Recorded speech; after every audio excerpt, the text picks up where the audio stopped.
Good morning, you absolute legends, or good afternoon, or good evening, or whatever time of day or night it is where you are. We are on, what are we on? Day four. Are we on day four already? Oh my God, we are. Day four of the daily live streams. For those of you who want a little bit of free coaching, maybe you just want to hang out with the community. Maybe you got no one to spend time with over Christmas or the holiday season. Well, we are all here together to answer your questions, to share wins, to talk about whatever the heck we feel like talking about. And before we get started, I want to read out something that I wrote after yesterday's stream. If any of you have ever said something harsh here, if you've ever had a bad day and taken it out on me or anyone else here, you are still very welcome in this community. I don't hold it against you. We've all had moments that we're not proud of. I know I have. Your pain isn't who you are, and you don't have to be perfect to sit with us. Just come as you are. I want to make that very clear that what we're doing here with self improvement is at times very challenging to our egos. We are essentially saying to the ego, and the ego is very fragile at times, we are essentially saying, hey, my brother or my sister, you might not be fully correct. You might be a little bit wrong. Maybe you've had a limiting belief that you're ugly, or that you're bald and you can't get women, or you're too short, or it's too late for you. And this community or self improvement content in general is basically holding up a mirror to the ego and saying, is that true? And that is insanely confronting. Even if I am unbelievably gentle with it, even if all of you in the chat are so unbelievably nice to someone who's going through some struggles, there is often a little part of us that says, fuck you. How dare you say that this is my fault? And we say, it's not your fault. Calm down. But what is something that you can do to change? Are you maybe just being a little bit negative and unrealistic? Is there something we could do to help you take some action? But the ego often doesn't like that. It has been said by many people, like David Hawkins and many others, that the one thing the ego hates most is peace or being happy and content. And you can train your ego or teach your ego that it's safe and that it's allowed to be happy. And, there's plenty of ways to do that. But for a lot of us, when we're caught up in the pain of feeling like we're not good enough, attached to the story of unworthiness, or we're frustrated with how much action that we've taken and we feel like we're not getting the results. It's like, I've put in 6 months or a year's worth of effort here and I still haven't gotten laid. Or I've gotten laid once or twice, but it just seems to be so fleeting and infrequent and random and it's annoying me. If someone comes along and says, hey, brother, here's a solution, sometimes we just feel a bit stupid. We're like, well, fuck, I've been trying for a year and I haven't really been able to figure this out. And you're telling me it's easy? You're telling me I'm doing a good job? I don't feel like I'm doing a good job, man. I'm not getting the results. And so I fully understand that part of what I am doing, part of what this community is doing, part of what any other coach or therapist or content creator or someone who wants you to be happy, part of what they're doing is essentially challenging you. And even if they're nice about that, even if they're gentle, and I try to be as gentle as I possibly can be, as welcoming as I possibly can be, as completely non judgmental as I possibly can be, and I'm not always perfect with that, but I try. Even under those circumstances, there are going to be some times where some of you will show up and you're just fucking pissed off. And you might take that out on me. You might take that out on people in the community. I promise that we will always be gentle with you. I'm not going to sit there and let you insult people and stuff like that. I'll always gently guide you towards the point of this community, which is to lift each other up, to be there for each other. Like we're all on the same team. Nobody is your enemy. But I get that sometimes we go through moments of frustration. And we had someone who came to the stream yesterday. I don't know if he's still here watching today. He might not. But I've had that plenty of times where someone is just in a lot of pain. They lash out at us. They lash out at me. They lash out at themselves, whatever it might be. I promise all of that is okay. I went through a very strong anger phase myself when I was working on my sex life. I've definitely been through a lot of like frustrating moments building this business, building this coaching. So I completely get it. All of you are welcome here. Hopeful Self Improvement Chad says, hello, fellow Chads. Hello, my friend. Expert Cheek Clapper says, evening, fellow Chads in training. Hello. I guess we're all God's little Chads in training, aren't we? Fast Sander says, good morning again, Andy. Hello, my friend. How you doing? Brandon, you legend. Since the live streams last year, I've moved into my first apartment. Dude, Dude, tell us more about that. What's the apartment like? 1 bedroom, 2 bedroom? Are you living by yourself? Are you with other people? Do you have some nice furniture and shit like that? Do you keep it? I don't know if you guys can see, but do you keep it as messy as my background is? You guys can see there on the stream. I probably will do some tidying up now that I've actually looked at what's back there. Do you keep it clean? Do you keep it messy? Do you have a nice couch, brother? Like, what do you got in there, dude? Like, if you're happy to, I don't know if you're comfortable with this, brother. Like, email me a picture of your apartment if you want. Like, show us what you got going on in there, brother, and I will show it on the stream. If you don't want to do that, that's fine. My email address is andy@killyourinnerloser.com. Maybe I could get like a Google Drive. I could set like a Google Drive folder for us, and I could let anyone upload into it, and you guys can dump like pictures and shit like that. Anything you guys want me to share on the stream. Is that a good idea? Maybe. Maybe we can do that. But yeah, man, super happy for you. You got laid 3 times. Dude, amazing. Now you want to have a girlfriend. Dude, amazing. Do you know how much you would have to give to a woman, man? Like, I know you very well. The amount that you would have, the amount of value, like how much you would improve a woman's life. I would write out a list, dude, of like 10 or 20 or 30 or 40 or 50 however many things you want to write down of things that you have to offer women, like why you would be great in a relationship. And you won't be perfect. This isn't about being arrogant or having an ego, but just like, what do I have that I could offer a woman in a relationship? And what am I looking for that I want her to offer me? But yeah, man, I'm super happy for you. This is cool. SK, today's wins. I had a phone interview and I went to the gym. Absolute legend. How'd the interview go, my brother? Absolute legend. Expert Sheet Clapper says today's wins. I went to the gym. I refused to look at prawn today. You mean pornography, pornographic content. When my phone was right next to me in bed, nearly 2 months free. Dude, that's amazing. That's amazing. How do you feel? I guess on that note, like what's helped you? Any feedback for anyone else or any tips for anyone else who wants to give up prawns or pornography? Brady, dude, haven't seen you for a while. I think haven't talked to you since like the last live stream, man. Sup, Andy? I am good, brother. How are you? Sick Kick says, what's up, everybody? Not much, just live streaming, brother. We're all just here on a live stream. Bilgin Yas 7472. You guys, okay, listen, hey, public service announcement. All right. What if we all, and feel free to do this or not, what if we all go into YouTube and we change our usernames to something that if there happened to be anyone who was doing a live stream, he would find it a lot more convenient to read out your usernames? Like, if that's something that we want to collectively do as a group, I would definitely not say no to that. Okay. If you guys want to make your usernames more easy for me to fucking read, that would mean a lot.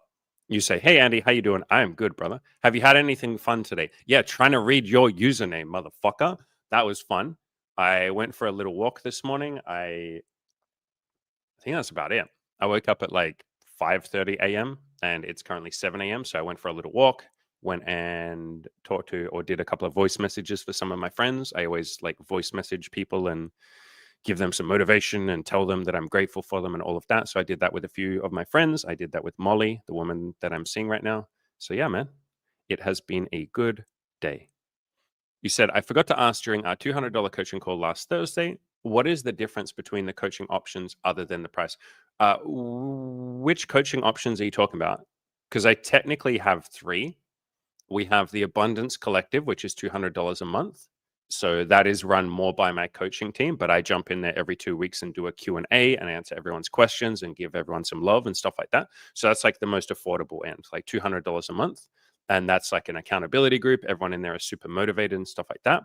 Then the next tier up is the VIP group coaching program with me. So that's 12 weeks. That at the moment is 50% off. So it's $5,500 and we have payment plans and all of that.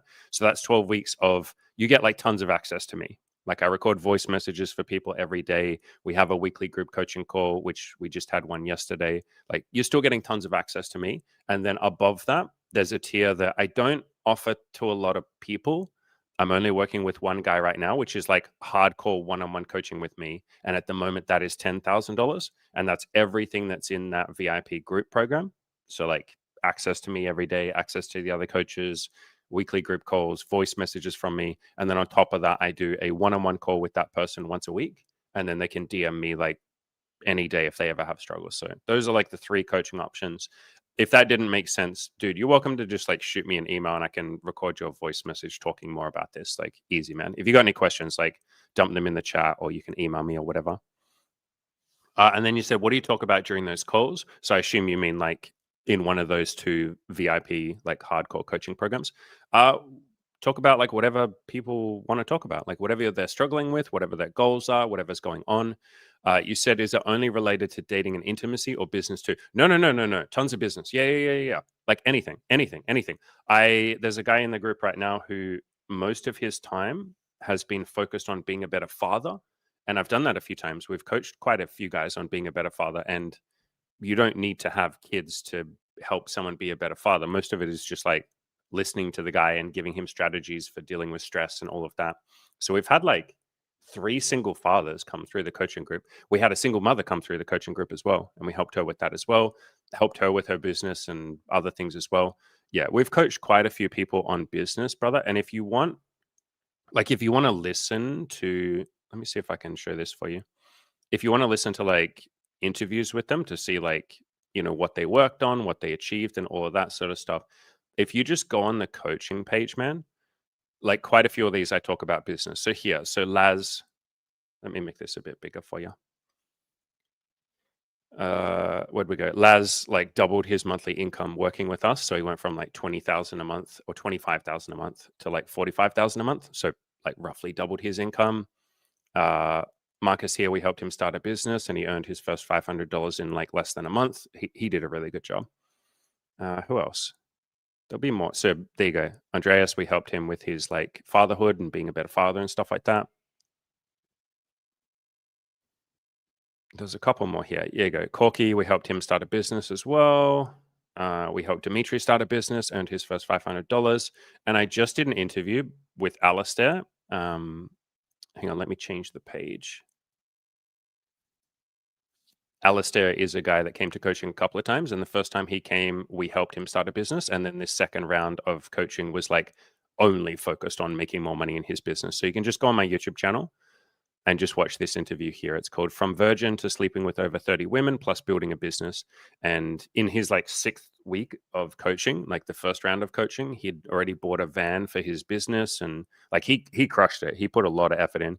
And so if you watch that video, he'll give you a lot of tips on like he's very generous with his knowledge, and he'll talk about like how he started a business, like tips, like all of these videos and all of these interviews with people. We try and focus on like giving advice. We're not just like, oh wow, look how great a coach Andy is, you should sign up for his coaching program. Like there's a little bit of that at the end of the video, but most of the videos are like trying to give you guys value. So yeah, to answer your question, yeah, we talk about anything, man. Like people come to me with all sorts of different goals, and whatever the hell their goal is, I'm like, yeah, man, let's do it.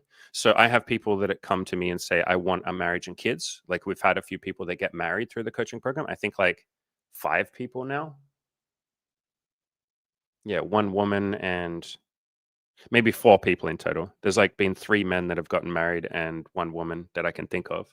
So yeah, like if you want to come for marriage and kids, if you want to come for dating and intimacy, if you come with sex related like issues or struggles, or if you want to come with business, there's a guy in the coaching group right now who's just building a startup. Like he has literally started building a startup business, and he's come to us literally only to work on that. He's like, I want your advice, Andy. Like you have a business, clearly you've run it for 6 years, you kind of know what you're doing to some degree. Can you help me? Can you motivate me? Can you give me advice? Can you tell me my blind spots? And we've been helping him work on his startup. So yeah, man, like whatever you want to work on, like come to me. And if it's not clear, I said this before, there's a couple of days left in the 50% off deal. So if you want to sign up now, would be a beautiful time. If not, brother, that is completely beautiful as well, my man. Brandon, you handsome devil, says, would you suggest making your online dating profile less sexual if you want to find a girlfriend? Mine has BDSM and sexually themed pictures. I feel like my current profile may be screening out relationship girls. Okay, my brother, I am going to teach you something that is going to blow your mind. So most people do this thing called Madonna whore complex. And when they say Madonna, they don't mean the singer. Like a Madonna is basically a woman who's like chaste and pure and innocent and all of that. So let me share this article on the screen. I recommend you go and just read this Wikipedia article. It's called Madonna whore complex. Let me put it on the screen. All right. So basically, what a lot of us do, this is most people by default, women do this too, men do this. You will look at women as one of two extremes. You will think of her either as a good girl, like a Madonna, or you will think of her as a whore or a slut or a sexual woman or any of that sort of stuff. And what you will do is you will say some women are relationship women and other women are sexual women. Like there are some women that I have casual fun with and we have a bunch of sex. And, like this article calls it like debased whores, but there's a nicer way of saying that, a sexual woman. And then there's the other women who are saintly, and that's going to be the mother of my children, and she's going to be the relationship girl. Humans are complex creatures, my brother. And what you do if you fall into the trap of this Madonna whore complex is you basically get people to tell you what they think you want to hear. So if you believe in the Madonna whore complex, which most people do, most people fall into this like extreme black and white thinking. What will happen is you'll meet a girl who's probably had plenty of sex in her past, or she's got a very strong sexual urge. Like she's just a normal functioning person who likes sex. But because you go, okay, I'm looking for a relationship, she will go, oh shit, I have to hide the sexual parts of myself. Like maybe I'll even lie about how much, or just downplay. It's not even lying, it's just like downplaying, which I guess is kind of lying. I will downplay how much sexual experience I have because he wants me to be a chaste, beautiful, saintly, woman. He doesn't want me to be a sexual woman. He wants me to be a relationship girl. So I will downplay my sexuality and push it down and pretend it's not quite there. And I will push up and really overplay how much of a pure, saintly, beautiful woman I am. And then the opposite happens too. When there's a woman who maybe wants a relationship, but she's got a sexual streak or she enjoys her sexuality, and guys will go, "Oh, why would I even bother committing to her? She wants sex. She's had a bunch of sex. She's a whore. She's the whore in the Madonna whore complex." And so that woman could have been the best, most amazing woman who could have built a beautiful relationship with you, but you didn't give her a chance because you judged her as overly sexual. You judged her as a whore. And like you might not use that word whore, but you saw her as the woman who's not a good fit for relationships. People are complex, man. And the way that I like to do this stuff, and you can do whatever you want, but for me, I always like to see I like to see both. I like to see someone's sexuality and see what that is like and make sure we have compatibility. And at the same time, I am also looking to see if we have some longer term compatibility. Like, do we have similar values and virtues? Are they into self improvement like I am? Because if they're not, then for me, that's just not going to work long term. I really like self improvement. And so I'm screening or looking for both at the same time. And so rather than just screening for one, like I want to find a girl who's like a relationship girl. It's like, why can't you find a relationship girl who also has a healthy sexual appetite? Like those two things can exist in the same woman. And that's all the women that I've dated. And if I was to just look for a relationship girl, then I wouldn't have had a 7.5 year incredibly beautiful and meaningful relationship with Emmy because that's not what she was looking for at the start. She wasn't a relationship girl. In fact, the first couple of times that we met, she literally said, just so you know, I don't think I ever want a relationship. My parents got divorced. They went through all this hell. I think I just want something casual. If I had have said like, oh, she's not a relationship girl, then we wouldn't have built anything. We built a 7.5 year beautiful relationship. And so sometimes people don't even know what they want as well. Like someone might be in a stage of wanting lots of sex or just wanting to have some sex. And you might go, oh, this person's not a relationship girl. It's like, yeah, but she might be fucking 2 weeks from now. Molly, the woman that I'm seeing right now, when we first started seeing each other, she specifically said, hey, look, I haven't dated anyone for over a year. I haven't had sex for over a year. I haven't had a lot of sex in my life, but I have like a healthy sexual appetite I would like to explore. I really want to try BDSM because I've never tried that stuff. But I don't think I want a hardcore relationship. I don't think I want something like really like attached. But now, like fucking hell, man, we love the shit out of each other. Like we talk to each other like 20 times a day. And so that's another example of someone who like started out not being like a quote unquote relationship girl. And we just kind of like saw how it went. So with a lot of this stuff, man, what I would screen for is the person looking for the same, or do they have the same values as you?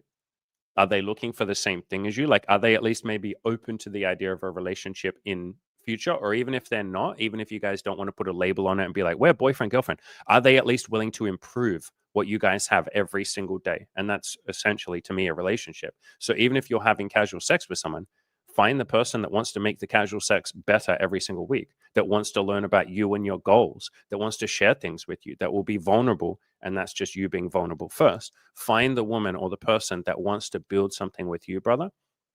And then you don't have to like reduce it down to like relationship girls or casual sex girls. Basically, what I'm saying is no one really, very few people fit one or the other. Most people are somewhere in between or a bit of both. Like, so many of my like long-term relationships, the woman has absolutely just been crazy sexual, because I bring that out in people, because I don't judge them, because I don't fall into the trap of the Madonna whore complex. But I did used to fall into that trap. And so I get to see both sides of a woman. I get to see her relationship side, and I get to help nourish that and like help that come out. And I encourage it, and I say like, "Hey, I want you to do nice things for me. I'm going to do nice things for you. I want you to be vulnerable. I want you to tell me your feelings. I want you to tell me what's going on. Like, I want to do all the relationship stuff with you. I want us to meet each other's friends. I want us to go hiking together and go on road trips and stay in Airbnbs and have a little holiday together. I want us to travel together if you want to do that. Like, I want to do all that stuff. And I want to see your extremely kinky sexual side. I want us to just go to town on each other when we're in the bedroom. I want both. And I want you to keep your independence too. I don't want to restrict you or make you into who I want you to be or any of that. I want you to be free and do whatever you want. So, like, you can encourage both sides of someone. It's not one or the other. But this is a great question. And I guess to answer your question, I kind of didn't fully answer your question. Would I suggest making it less sexual? No, I wouldn't. No, not at all. Like, unless you say sex is something that's not really that important to me. Like, if you said, I don't really want to have sex that much, like, I'm okay with a little bit of sex, but I care more about cuddles and stuff like that, then yeah, make it less sexual. Make it more like a cuddle focused dating profile. But if sex is something meaningful and important to you, then I would fucking keep the sex in there, bro. Like, my profile, you guys have seen my profile, right? I will share it on the screen. Let me put my profile on the screen so you can see what I'm working with. My profile's like crazy sexual, but it also has so many things in there about relationships, man. And like, that's kind of my point. You can do a bit of both. All right. Here is my profile. Can I make that full screen? No, I can't. All right. That's as big as we can get it. All right. So if you guys look at the screen, let me take all the comments and shit off the bottom. There we go. So if you have a look, how many BDSM pictures are in this fucking profile? 50% of my profile is BDSM pictures. I actually didn't realize it was that many. So the first picture is a BDSM picture. And then underneath that is the fourth picture. That's me holding handcuffs with my beautiful, sexy, shiny, bald head. And then if you look at the third picture, the one that's in the top right hand corner, that's like clearly a BDSM focused like picture. Actually, I might change that one out because that's got Emmy in it. And I think out of respect, I might change that. Or I think I already have. Yeah, I have. This is an old version of the profile. Okay, so that picture in the top right is actually different. I'll need to change this image, but I have 3 BDSM pictures. That's all you need to know. And there's even a fifth picture with me with a girl. And then if you have a look at the top, it's like, don't be afraid to say, hey, I'll take care of the rest. So there's tons of like BDSM shit in here already, right? But then look at what is underneath that. That's me screening for relationships. The hallmark of a good relationship is honesty, communication, and a mutual love of life. My mindset is let's add to each other's lives in whatever ways we can. That's not just like a fuckboy or a BDSM guy, is it? That's clearly like relationship stuff. And then look down the bottom in the middle. I've put long-term relationship, but I'm also open to short. So I'm literally saying I want a long-term relationship. Like, that's my ideal, is longer term things. I say I'm seeking friends with benefits, but something ongoing where we add a ton to each other's lives. And a lot of women will ask me like, hey, Andy, what do you actually want? Because it seems like you're saying different things. And I'm like, why does it have to be one or the other? Like, why can't I have something sexual? You know, we're friends with benefits. We meet each other's friends, but we also go deep with each other. We go on road trips. We travel. We meet each other's friends. We really care about each other. Maybe we even fall in love. Like, two things can simultaneously exist. So, yeah, even in my profile, I am literally screening for sex really hard. You're probably not going to screen harder for sex than that.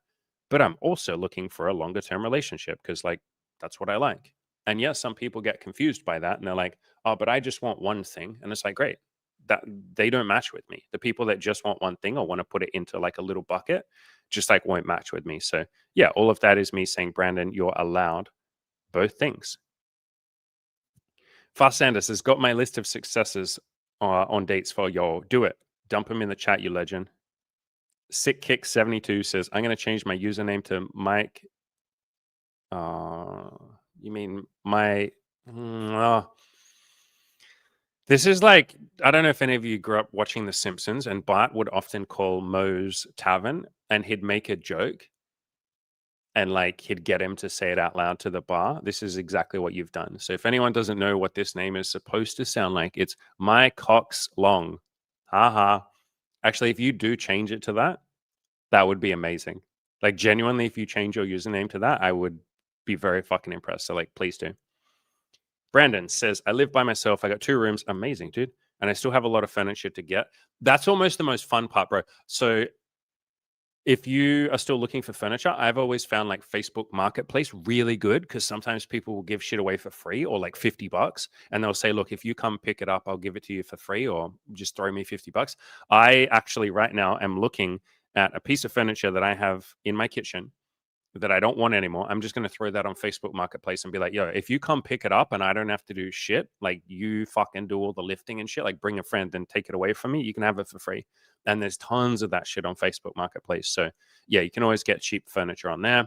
You can also go to like thrift stores, or here in my country, we call them op shops. But you can go to thrift stores and buy cheap shit. Yeah, this is cool, man. This is the most fun part, is when you're like getting the furniture and almost going like, what stuff do I want to have in here? It's like you get to like, I don't know, you're playing Minecraft, but like real life. You get to build your little thing, or you're playing Animal Crossing or any of those kind of games where you get to deck out your house, man. This is cool. You've been sleeping on an air mattress? Yeah, fuck that, dude. Fuck that. I respect it. Brady says, I know, crazy. Well, since the live stream last year, I now have 8 girlfriends, but I'm only cheating on 5 of them. The 3 know about each other, but none of them know about my wife.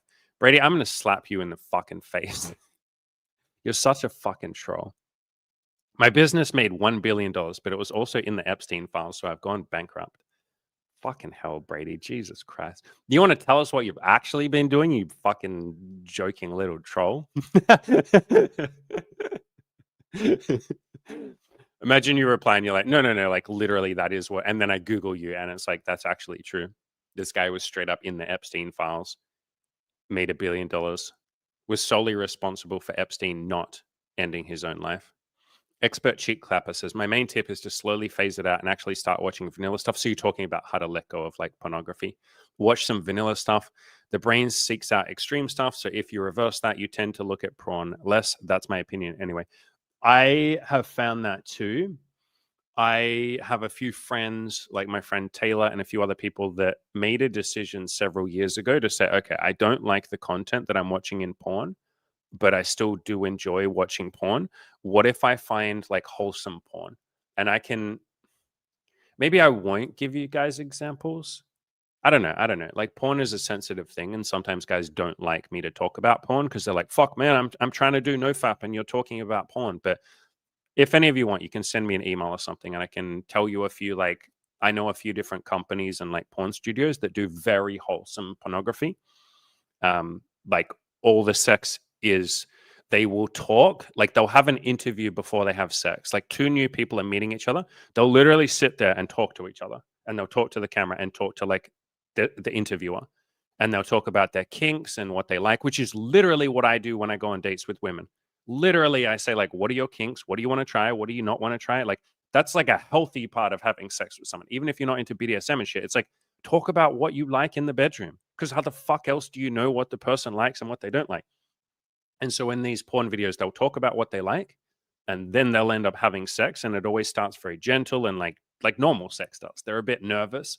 Like you can tell it's not scripted, it's not rehearsed. There's no like different camera angles and you got to do this. They like literally just have sex for like 30 minutes or an hour or however long they last. There's no like performance in it, although I'm sure to some extent they are trying to perform because like they are on a video, but it feels like normal sex. And then at the end, they kind of cuddle and they just have a chat. Like they literally just cuddling each other, or maybe they're sitting next to each other and they're like, how was that? Oh my God, that was so fun. I loved when you did this bit. This bit here made me feel good. Next time, I think I want to try that. Oh my God. Like that's what normal sex is. That's like all the sex I have is like that. We talk first, then we have sex, and we even talk during the sex sometimes. Like, how is that feeling? What do you want to try? Is there something else I could do? Do you like this? And then afterwards, we cuddle and talk. So I like studios like that. That's the kind of porn that I try and watch if I'm going to watch porn. So yeah, if you guys want, you can DM me and I can tell you those studios. I probably won't say it here in this video, just for those of you that are trying to give up porn. Maybe I don't want to like encourage you to go and look at other pornography. But yeah, expert sheet clapper, you say I haven't had erectile dysfunction for over 2 years and it's beautiful. Amazing, man. Yeah, when I just jerk my little dick less, it gets way harder. Like it's such an obvious thing, but so many people come to me with erectile dysfunction or performance anxiety. First question I ask, like the first question I ask is how often would you say that you look at porn and jerk off? And every single freaking time they're like, yeah, multiple times a week. And I'm like, cool. What if we try and just get that down to once a week and see how that feels? And that makes a big difference. Sick Kick 72. Actually, aren't I supposed to call you? I mean, you haven't changed your name, but aren't I supposed to call you Mike? Mike Oxlong. I will call you Mike Oxlong. Says, I personally found that boredom was a major contributor to my porn consumption. 100%, bro, 100%. The same as with like alcohol or people who have like a sex addiction or just like use sex to feel something or people who binge eat. Like boredom is a huge one, especially for binge eating. Like people who eat a lot of food and a lot of junk food, it's often just because you're bored or you're watching a movie and you're like, I don't want to just sit there and watch a movie. My hands need something to do. That's boredom. So, yeah, man. You say, like, every time I didn't have something to do, I'd go look at the hub. 100%, 100%, 100%. I talk about this a lot. If you want to give up porn, it's not about just like not looking at porn or not eating junk food. You are doing it for a reason. You have triggers or reasons that you go to it. Figure out what they are and then figure out a healthier or a different, an alternative way to give yourself that thing you're looking for. So if you're bored, you're looking for some entertainment. Porn is one way you could entertain yourself, but there's a million other things you could do. So go find those. Brandon says, yes, I know that complex. Shout out Freud. Yeah. Freud was not always on the money with everything. In fact, a big part of what he believed was that people can't really change. And the best we can do is suppress our animal instincts and our urges, which just like the years of scientific research and psychology after that absolutely fucking proved him wrong on that. And his protege, Carl Jung, like he taught Carl Jung.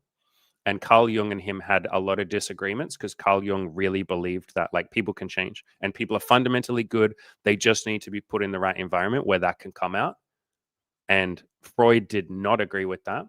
And they argued a lot. And eventually Freud sent him a letter and said, like, basically, you're dead to me. I thought you were going to be my protege, but you're dead to me. Like, don't ever contact me again.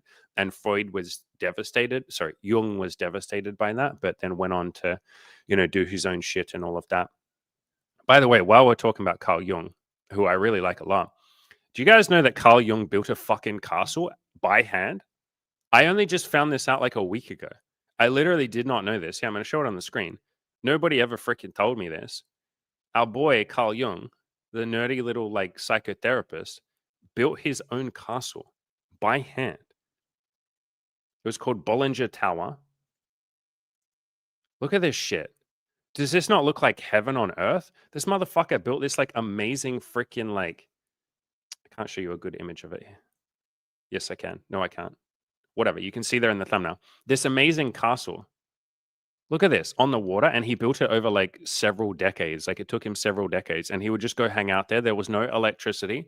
I don't think there was running water, and he would just like chill in there and do painting and read books and just meditate. And that's where he came up with a lot of his like research and theories and all of that. And that's where he focused on like love. And if you're not familiar, a lot of his psychotherapy was focused more on love and listening to people and being there for them and all of that kind of shit. So how freaking cool. I can't think of anything more masculine than just going into the woods and just like making your own castle by hand by yourself. I don't know. I feel like that's every man's wet dream. What did you do over the last summer? Oh, I just started building a fucking castle. It's all good. Holy shit, can I see the castle? No, it's just my castle. Well, can I come like stay there? Fuck no. No, it's my private castle.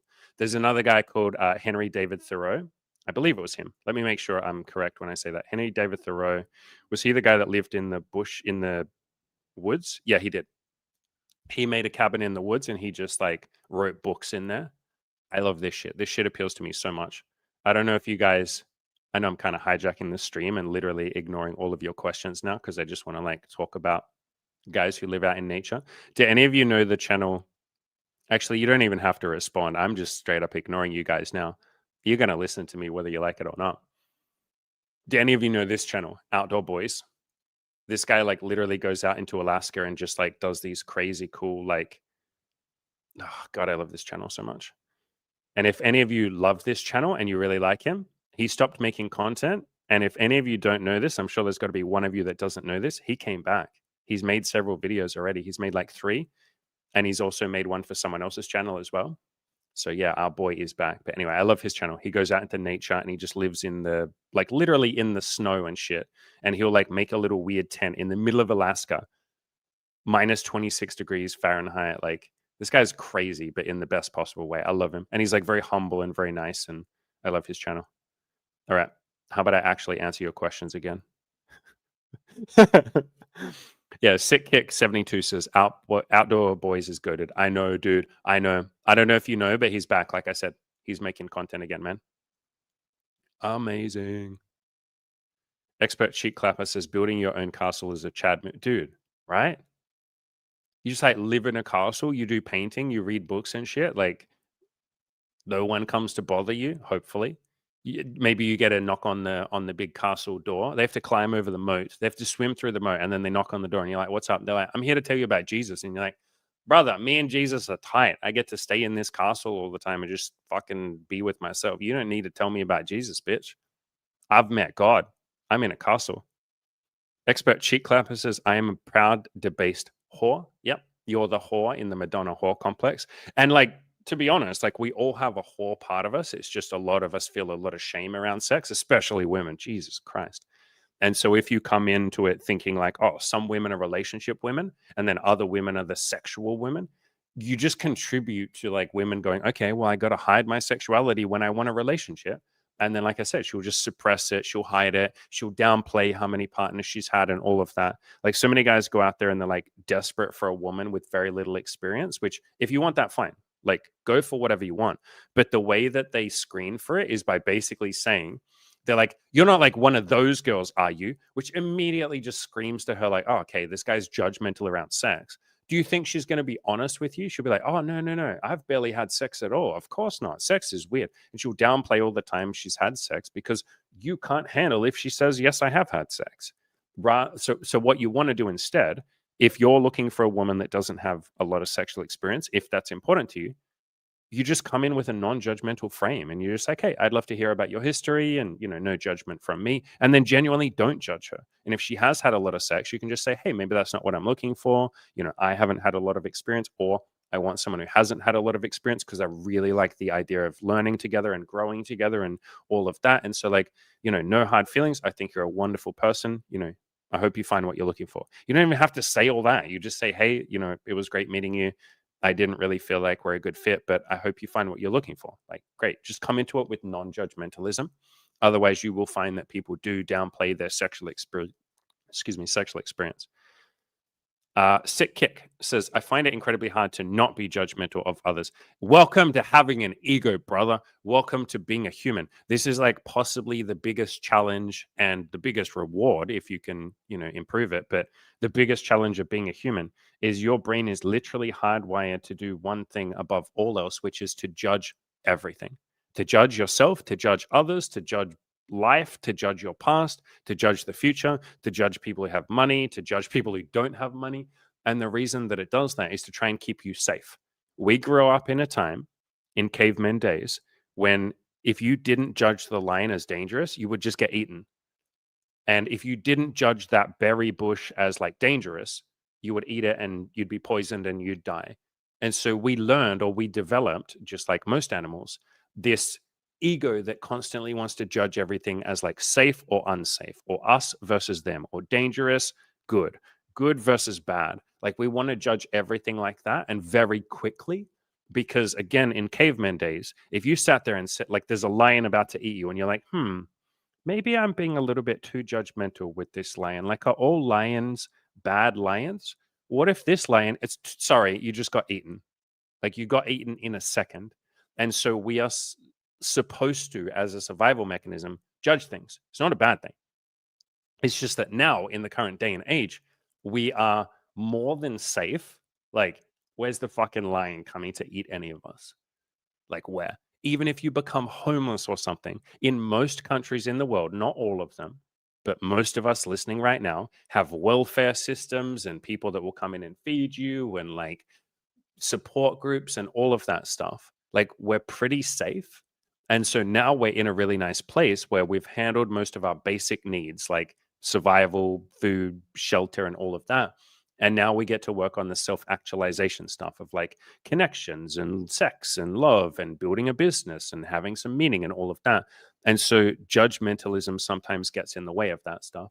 And so all of this is me saying, brother, it is completely okay that you're judgmental. Like, welcome to being a person. I'm judgmental too. I've literally worked on this for the last like 5 years nonstop. It is like the biggest thing that I have poured my time and attention into is being less judgmental or being more open minded. And I still have judgments about people and about myself and about the world and all of that. So it's completely normal. Something that can help is to just start asking people their stories, man. Like, if you want to stop judging others, understand them. That is the quickest pathway to not judging someone. And you basically say to them, hey, I'd love to hear about your sexual history. And at first, you might judge the fuck out of them. That's okay. Just try and shut your mouth and not say anything. Try your best to be open minded, but just ask genuine, curious questions. Like, why did you have a lot of sex? Did you enjoy the sex? What were you trying to get out of the sex? And what you'll find is a lot of times people have had a lot of sex and it's because they were hurting and they just wanted to feel good. Or there are some people that have had a lot of sex because it brings them closer to God, or they feel divinity, or they feel like just it's such a beautiful experience. That's how I feel. Like, tantra to me, or sex to me, is like a tantric, wonderful, beautiful experience between two forms of consciousness who come together and build something greater than the sum of their parts. Like, it's just so beautiful to me. And some people will say that to you. And you'll start to see why people have sex or why we have a sexual urge. So as you start to understand this, a lot of the judgment will kind of fall away. The same as your own sexual needs. And really, to understand it on a base level, you have sexual needs because you are a functional animal. Like, and you want to reproduce. It's not bad. It's just divinity. And you could say, do I judge myself for wanting to eat? Wanting to eat comes from the same urge as sexuality, or the same place as sexuality. You want to eat so that you can survive. You want to reproduce so that you can survive. The species can survive. Like, those are the same thing. And if you don't judge one, but you judge the other, I would start to go in there and be like, okay, isn't it interesting that I judge sexuality, but I don't judge eating? I don't judge taking a shit. I don't judge friendships. Like, do you judge friendships? If you don't, why do you judge friendships? Sorry, why do you not judge friendships, but you judge sexuality? And like, I would just start to ask these questions, and you don't have to beat yourself up. Like, there's no right answers. You're just genuinely asking these questions because you're really interested to see where the discussion might go. So have fun with this stuff, man. Like, I have a lot of fun, like, teasing out the answers of these questions. Like, what does it mean to be a conscious being? Why do I want to have sex? Like, what is the point of any of this? Is sex bad? Is it good? Is anything bad? Is anything good? By the way, something that might help, I mention this a lot. If you grab a copy of my Play to Win video course, dude, I don't know if you have a copy of that. I will put a link. I'll put a link in the chat to that. It's like $30. If you can't afford it, just email me and I'll send you a copy for free. That's fine. But there's a chapter in there called Everything is a Story, and you're in control of the stories that you tell. And what I talk about in there is it's very easy to label things as good or bad. But there's a really good quote. I think it was Shakespeare who said in Hamlet, nothing is either good or bad, but thinking makes it so. I believe it was Shakespeare who said that. So everything is just a story. You can say that sex is bad. You can say that sex is good. Say whatever the hell you want to say. But at the end of the day, you're just making up a story, man. Sex just is. It exists so that we can reproduce. Like, that's it. You can come along and say it sucks or it's bad. You can come along and say it's amazing and it's good. Whatever you want to say. Cam says TikTok shop Andy. Yeah, we all come up with like different names for me. Like, expert cheek clapper likes to call him Timu Andy. You could call him like discount Andy. What else could we call Cam? Andy's twin, Andy's brother, Andy's son. Expert cheek clapper says Andy should build a castle. My friend, you know there are no shoulds. Why don't you build a castle? Why do I have to build the castle? You build the bloody castle, my friend. I don't want to build the fucking castle. Sounds like a lot of work.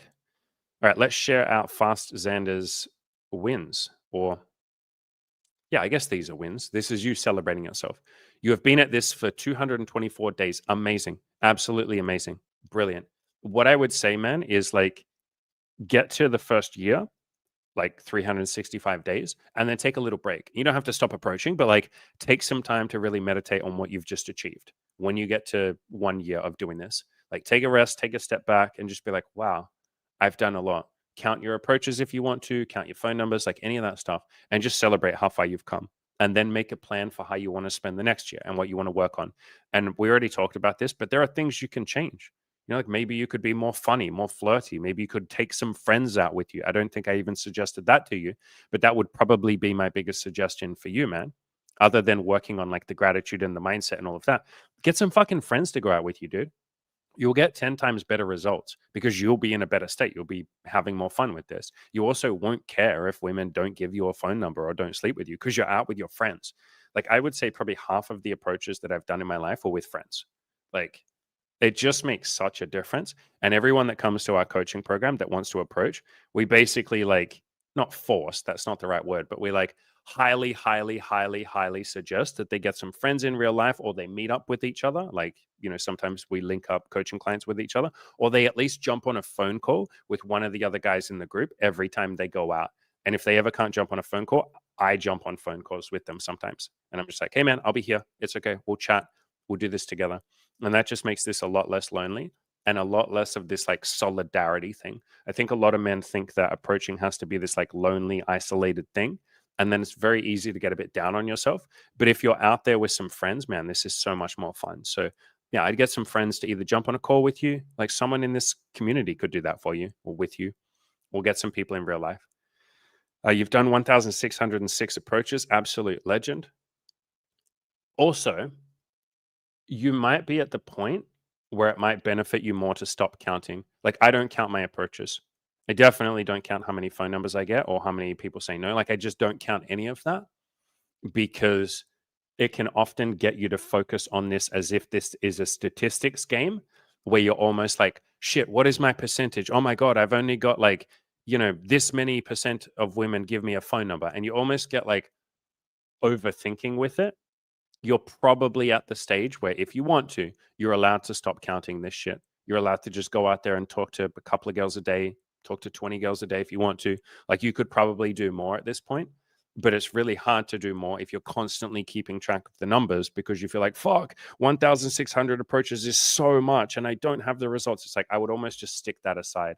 Like all the guys that we see come through the coaching that get really good at approaches, like do a ton of approaches. Like there's a guy in the group right now who does like 30 approaches a day.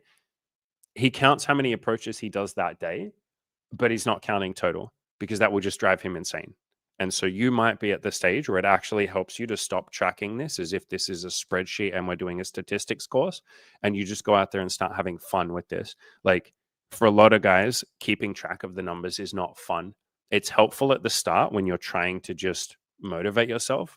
But I think you're way past that point. So if you want to, I would invite you to try not counting anymore. And that might feel like a scary thing to let go of. It's like, what the fuck? But then I won't know how many approaches I've done. I won't know if I'm doing a good job. And it's like, yeah, you might have to actually just be present.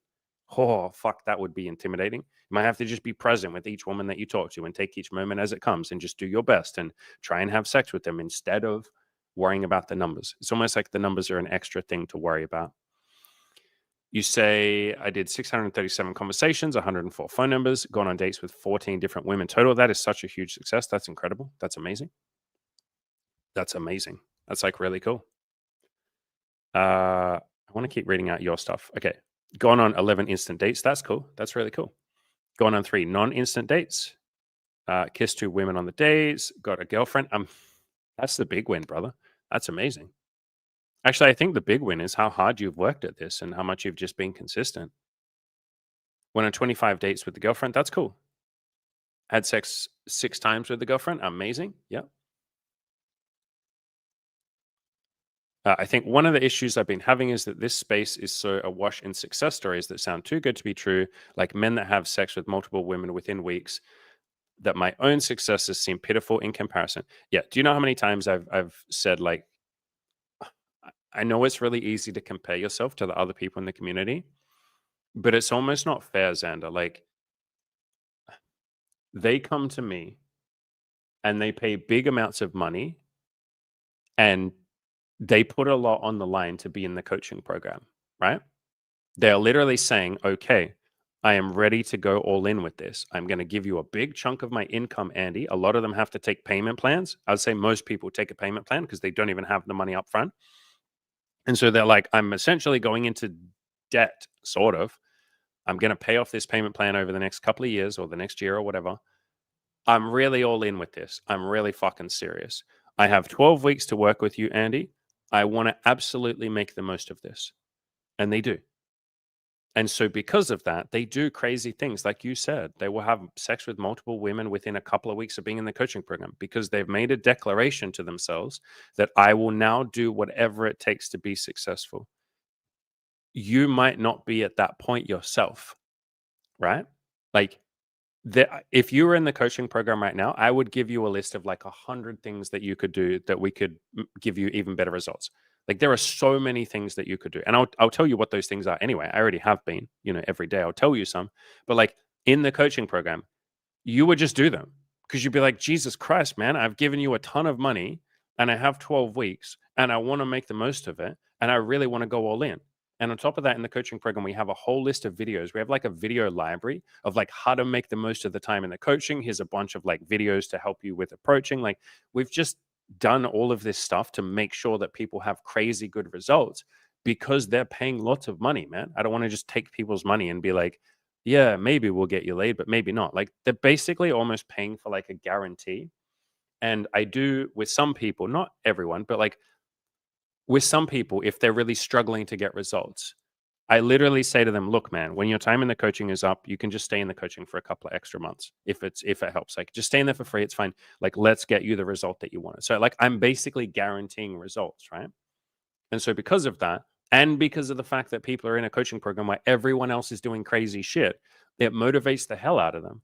But I want to make it very clear, man, like, you're not a failure if you don't do what people do in the coaching program. It's different circumstances. Like, it's incredibly different circumstances. It's just not even worth the comparison. But I understand the feeling of comparison. I've done a lot of videos where I talk about how comparison is the thief of joy. And your mission is to say, I am on my pathway. How can I walk that as well as I possibly can? Someone else is on a different pathway, and that's okay. Like, I myself have struggled a lot in business and building this coaching and all of this. And I have looked at so many people who seem to be overnight success stories. And then I say, well, it's taken me 6 years to get to a point where I'm even slightly comfortable with my money situation. And I still have some tax debt and stuff I'm paying off. Why do other people get it quicker than me? And it's like, because they just do, man. They just fucking do. Now walk your journey and do the best that you can. And I know that that can be a little easier said than done, man. But I said this to you the other day. If we're going to play the comparison game, then at least let's be rational men of science. If you're going to compare yourself to the other success stories where they've done more than you, fine. You need to compare yourself to people who've done less than you because that would be rational, right? If we're going to compare to people that are further ahead, we got to compare to people that are further behind so we can be neutral. There are so many people out there, man, who sit on their couch week in, week out and never leave the house to go and talk to girls. They'll never even contemplate that idea. Or maybe they'll think about it, but it brings up too much fear and they're not going to do it. You faced your fears. You have done that 1,600 times, 1,606. You got a girlfriend. You had sex with her 6 times. You are working on your self love and giving yourself credit. You are showing up here every day. And this work doesn't seem glamorous to you. I get that. But that's just because you're not celebrating yourself. If you had been celebrating yourself from day one, and it's okay that you didn't do this, but if you had celebrated yourself really deeply every day, you would have infinitely more results. You just would. And please don't sit there and feel regret for that. But that is like maybe the biggest thing that we do in the coaching program. It is like the biggest thing that we do is let's focus on your daily wins. Let's focus on gratitude. Every single group call, the first thing that everyone says before they ask any questions or we start the coaching, every person has to say their biggest win for that week. We have a dedicated section in the coaching group called gratitude and wins, and everybody posts in there. And that's actually the most active part of the coaching program. That's the part that people post in the most because we focus on the gratitude and the success and all of that stuff. And as we celebrate ourselves, we're then motivated to go and do more. You haven't done that. In fact, remember when you and I first started talking, like you posted a comment on a video. Your comment was literally, what I'm doing what I'm doing sucks and it's not enough and I haven't got results and all of that. Like you were hard on yourself. And I gently said to you, hey brother, what if you celebrate yourself? And you sort of a little bit frustrated were just like, fuck that. Like I haven't done enough. And so I know, motherfucker, you haven't really been celebrating yourself. And then it's way harder to go further. So yeah, all of this is me saying, man, it's okay that you compare yourself. You're not far behind. In fact, you're massively far ahead of a lot of people. There's more you could do. Yes, I would focus on the gratitude and the celebrations and the wins. If you want to, you can grab a copy of my Play to Win video course. I'll leave a link in the chat there. There is a chapter in there. There's 2 chapters, but there's one specific chapter that will really, really, really, really, really help you with gratitude. So there's 2 chapters on gratitude, but the one that will really help. Yeah, I'll show it on the screen. We probably won't do this today, but maybe on another day if you want. If you guys remind me, I can just read out this chapter. But the chapter is called Self-Reflection, Mindfulness, and Gratitude, How to Not Move the Goalposts. And it's literally about how to celebrate yourself, how to appreciate the wins, how to motivate yourself to go out there and do more and all of that. And I have a whole bunch of strategies.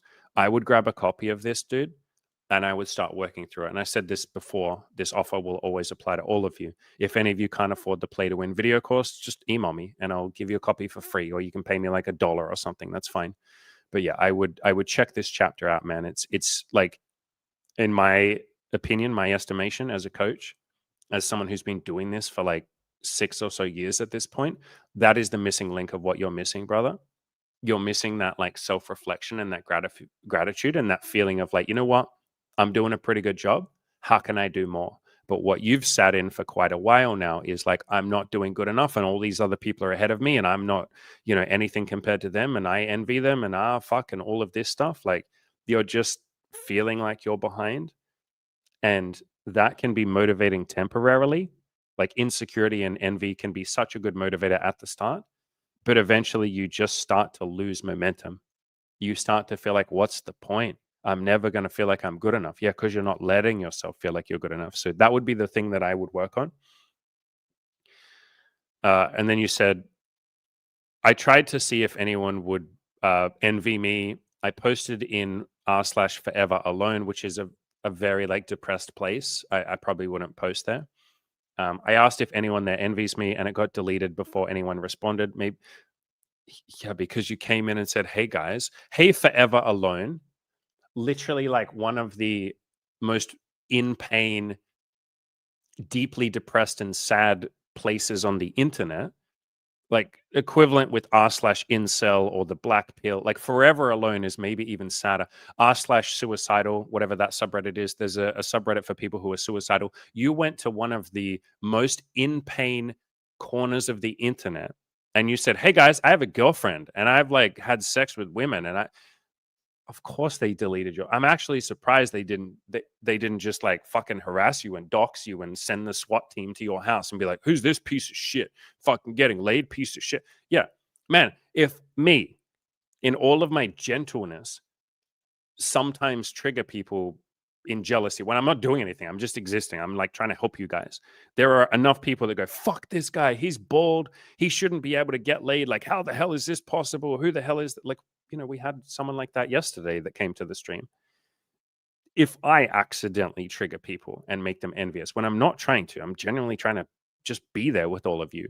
I don't think I'm better than anyone, but like if I accidentally trigger people in this nice space of the internet, then you definitely are going to trigger people if you go to us/forever alone and be like, hi guys, I have a girlfriend. Are any of you jealous? Dude, I respect you doing it. I think that's amazing. But yeah, of course your post got deleted. So to answer your question, yeah, of course they're jealous, dude. They're in a subreddit where they're fucking alone. This is what I'm trying to say to you, man. You represent a lighthouse in the storm for so many men, and you probably don't realize this. Didn't we ask this the other day? Any of you in the chat, are any of you impressed or inspired by Xander? Like, as he said, guys, any of you listening, this motherfucker has done 1,600 approaches And he has kept this up for 224 days. Are any of you impressed or inspired by that? Would any of you love to be in that position? Like, are there any of you right now in the chat who maybe haven't had a ton of sex? You haven't had a girlfriend for 5 months. You haven't, gone on dates with 14 women. You haven't kissed or had sex with multiple women. Like, how many women did you say you've kissed, dude? You kissed 2 women on Insta dates. You went on 14 dates in total. Would any of you give anything to go on 14 dates and kiss a couple of women and have a girlfriend for 5 months and have sex a bunch of times and have done 1,600 approaches? Like, how many of you would just be like, dude, this guy's like miles ahead of me? This guy is like, not that it's a competition. Yeah, again, we're not about like judging ourselves and comparing, but how many of you would be like, dude, if I had this motherfucker's resume, I'd be walking around with like a spring in my step, dude. I'd be walking up to people and be like, "Hey, how's it going? Did you know I'm the king of the streets? These streets belong to me, baby. How you doing? You can be number 1,607. You're cute, baby. What's up?" Then she'd be like, "Who the hell are you? Why are you so happy?" And you're like, "Babe, I'm happy because I had a girlfriend for 5 months. I'm happy because I've had 104 phone numbers. Would you like to be number 105?" Like, how many of you would be fucking just like happy as hell? Like, dude, what you're doing is impressive as hell. There are people here in the chat saying this to you right now. Look, expert cheek clapper is like, yes. Chad Broman says Xander is the man. I know, right? What the fuck? Sick Kick says impressed 100%. Yeah, yeah, dude, what you've done, Xander, what you've done is fucking insane. 1,600 approaches is insane. That's insane.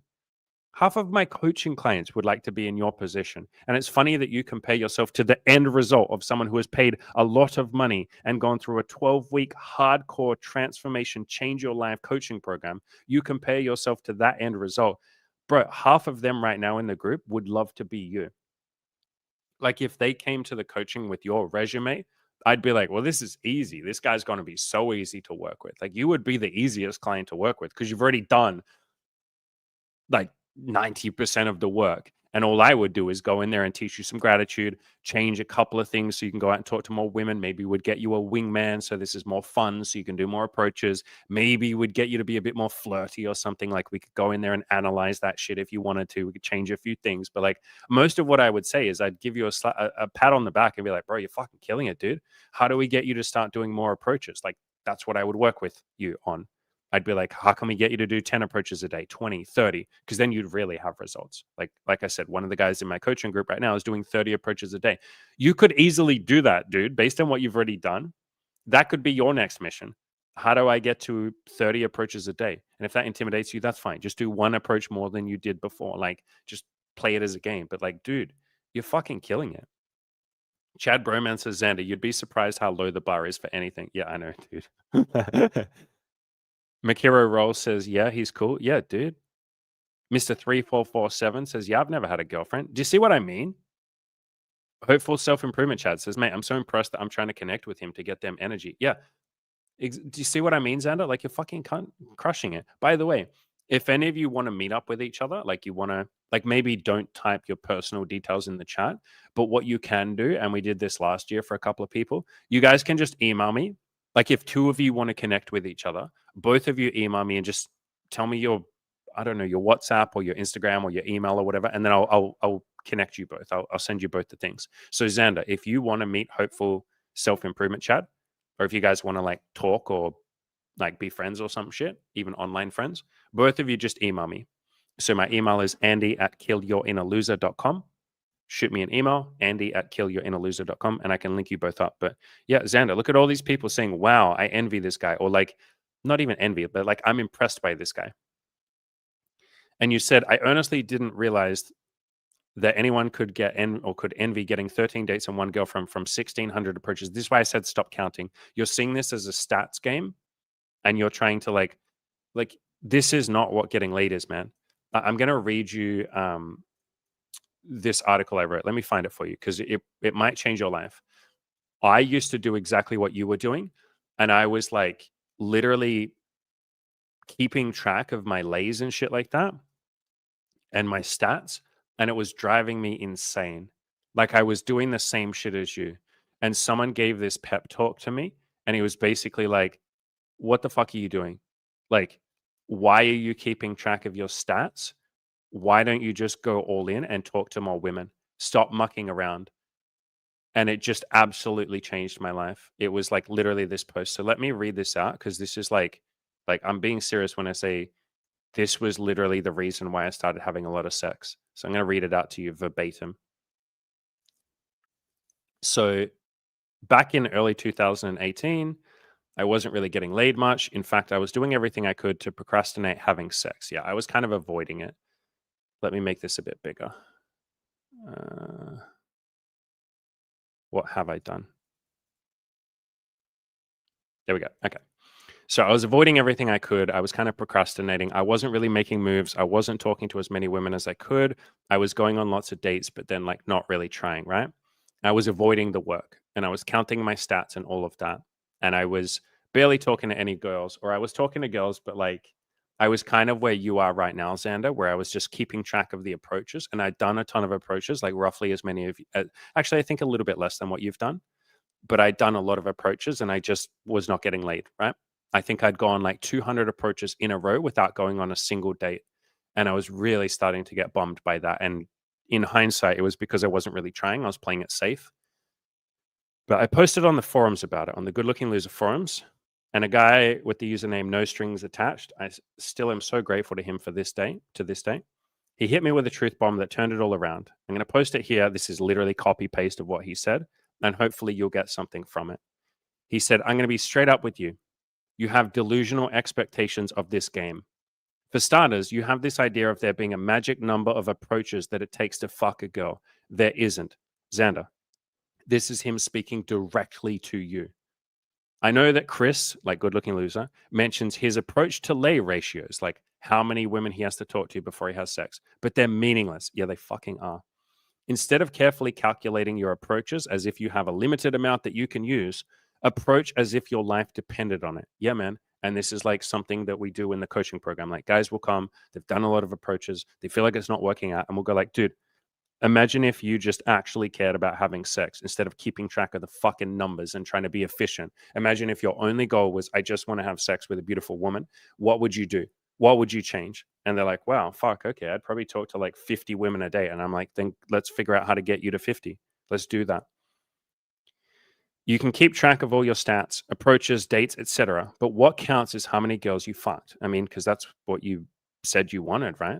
Like that's what you care about. But you're keeping track of all the stats. If you think that you're cool because you fucked X amount of girls with the least amount of approaches, you're wrong. Yeah. Can't we read that out a second time? While you're out here calculating your 1,000 approaches, or in your case, your 1,606 approaches, Chad is out there fucking 4 new bitches. I always laugh when someone calls women bitches. I used to talk like that. Let's say it took him 4,000 approaches to get his 4 girls in 1 month. It doesn't matter because he got laid. This is what I'm trying to get across to you. The way that I see it, what matters the most is when I'm getting laid. Am I getting laid today or 1 year from now? Am I going to fuck 30 girls this year or over a span of 5 years?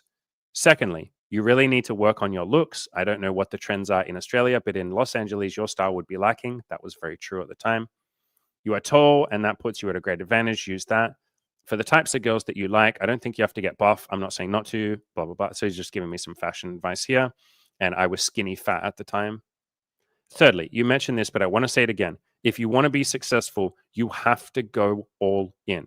You said you haven't gone all in because you are afraid. Yeah, that might be you too, Xander. Maybe you can relate to that. I was really afraid that if I went out there and talked to like 10 or 15 or 20 girls every single day, that I wouldn't get the results I wanted. And now I'm all in and I'm really trying and I'm still not getting results. Ah, God, I'm scared. And this guy, No Strings Attached, and a couple of other guys gave me a pep talk at the same time. They basically said, I know you're afraid, but you're not going to fucking succeed if you don't try a little harder. Try harder. He goes on to say, I can assure you that if you go all in with this, you will succeed. And I did. I can't say how long it will take to achieve your goals. It might take 2 years. It might take 10. I don't know. And again, Xander, you've been doing this for 200 and something days, which is amazing, but that's not the same thing as like working on something for 2 to 5 years. But as long as you keep improving and pushing yourself, you will succeed. This game is harder than it looks. Relatable, Xander? That's why most people quit. This game eats most people alive. Accept the fact that it is hard. Respect it. And then play it with all that you've got. And it doesn't have to be hard. That's like a big thing that I work on with you guys, finding ways to make this fun. But the message still fucking sticks. So this post I read when he sent it to me or when he posted it. I must have read this hundreds of times. And I took 2 weeks off and I just sat by myself and I cried and I was sad and I thought about things. And I eventually decided to go all in. And I made an article about it that I don't think I can share with you guys on the screen because it has nude pictures that I took with the woman that I ended. But basically, from that point, I was like, okay, I'm going to do whatever the fuck this takes. I'm going to do whatever I need to do to get laid. I'm going to go all in. I'm going to try really hard. I'm going to go crazy on Tinder. I'm going to go crazy on the apps. I'm going to go out and do approaches every single day and not miss a day. And I did. And then, like 2 weeks later, I met some woman. I actually tried to have sex, whereas before I was kind of holding back a little bit, which you might be doing to some extent, Xander. Like if you've been on a lot of dates and not having a lot of sex from those dates, that would tell me that you're just not being upfront that you want sex, or you're not being upfront that you find her attractive. Like maybe you're not saying, God, you have beautiful eyes. Can I kiss you? Like say that shit within 5 minutes of being on a date.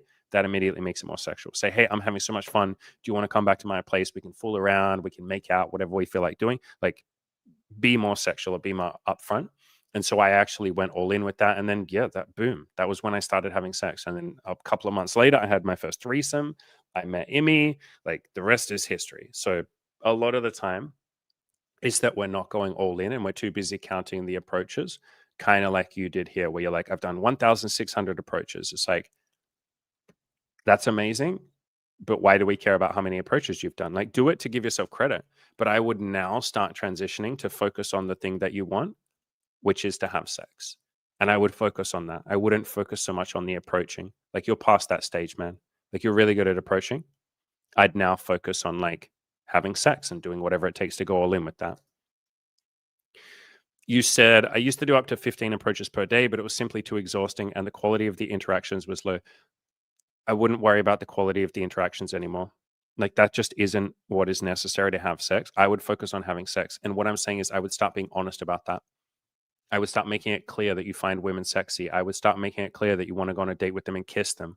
I would start saying things like, wow, you're so beautiful. Can I kiss you? Like I literally say that with some of the women that I approach, like Molly, the woman I'm seeing now. When I first hit on her, we talked for like 5 minutes. I was walking her to work. We're standing at the pedestrian crossing. I'm looking into her beautiful green eyes. She has the most incredibly beautiful eyes. I'm looking into her eyes and I'm just like, my God, you're so pretty. I want to kiss you. And she was like, maybe not right. Maybe not right now. She like blushed. And I was like, yeah, I didn't mean we have to kiss right now. Just that I want to kiss you. Like you can be that direct with someone that you just met. One of my coaching clients, well, we encourage most of the coaching clients to do this, but one of the coaching clients right now is literally fucking saying like to women, like, I find you sexy. Can I be honest with you? And they're like, yeah, be honest. And he's like, you have the hottest ass. Like you can just be that honest about the fact that you're looking for something sexual. And then you will find you get laid more.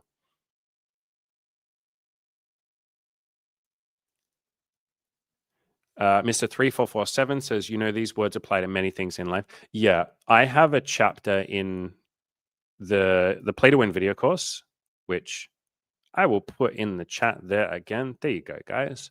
So in the Play to Win video course, there's a chapter in there called Every Problem Has a Solution. And one of the things I say in that chapter is there's always more that we can do.